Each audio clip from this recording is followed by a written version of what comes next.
what's going on, guys? Man, it is another smoker here in Florida, and the humidity is very high.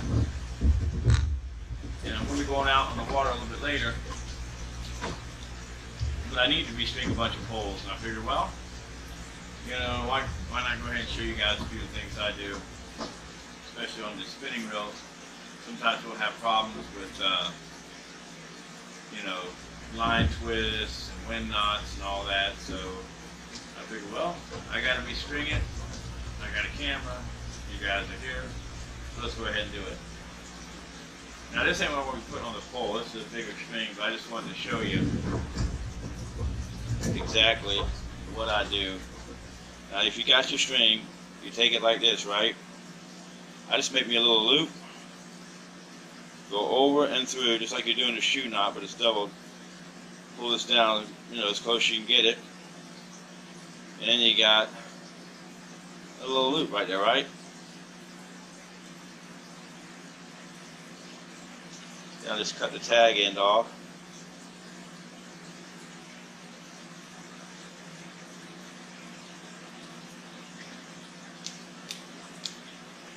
Boom.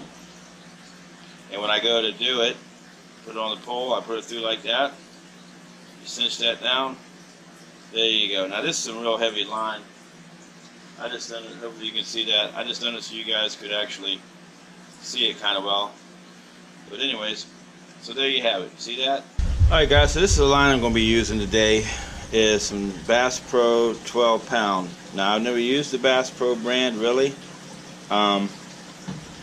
You know, fishing can get a little expensive, and I certainly don't like to skimp on line, but I figured, well, I'll give it a shot. You know, a couple reasons. Like I say, one reason is since my wife works there, I get the employee discount, which is good. So, you know, this line really only cost me for this 12-pound test a couple bucks. But now, if it costs you to miss that big old fish, then I'll be saying to myself, I wish I'd spent $100 on it, but I don't think that'd be happening. You know, most of the time you got to deal with the drag and all that, and I'm not really. This pole ain't set up to catch monsters or nothing. This is mostly for just a little bit of, you know,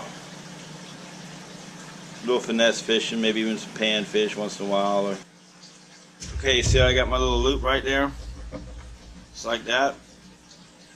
Do is you basically just make sure you got your bail open. You pull it down over the thing, and then you just pull your bail over, and it catches right there and it starts spinning.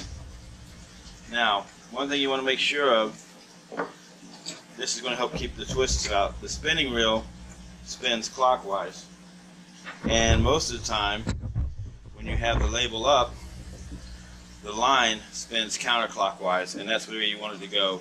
Just like this right here, to be able to go onto your reel. Now, one thing I do is I got this stuff right here. Now, it's not real snot or KVDs, whatever, but it's some shad oil. I just put a little bit on my finger. It's nice oil. I usually put it in my worm bags and stuff. And then you just go ahead and I grab hold my line, and it's not what they say. You go doing your thing. Oops, wait a minute. I got a little mess up here. No, that's fine. So you go ahead and you just make sure it's coming off your thing, all right. And what I'll do is once in a while I'll just stop and make sure there's no twist. If you see twist right here in the line, you see that twisting, then that means that you got it backwards and you need to go ahead and flip your spool over.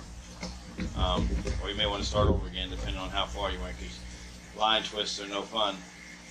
Let me just go ahead and spool this on real quick. I'm going to go ahead and check it again. And you can see the oil on my fingers is still good, so it's actually just kind of lubricating the line a little bit. I'll just go ahead and run this thing out here real quick. And you know, I got to go down to like an eighth of an inch or whatever, something like that. It's not. You want to kind of, you know, you want to make sure that you pull the whole line. Yeah, see, I leave it about right there. Maybe a little bit more. So that's basically it, guys. I mean, you know, the main thing, remember, the reel spins clockwise. So you want the line to come off counterclockwise. Oh, and you want it sitting flat on the table and coming up that way, not spinning off the reel. That can cause you a lot of issue too. But I gotta get my fans back. Well, I turned them off just so it would make a bunch of background noise. But I got about 3 or 4 more poles to do. Not that I even need that many, but once again, thanks for watching, guys. Hope this video helped you out. If you've seen something that you thought may work better, or you got some tips on doing a spinning reel, do me a favor, go ahead and put them down in the comment section below. And, you know, hey, there's always something to learn when it comes to this kind of stuff. So, you know what to do until next time, right? Be fishing.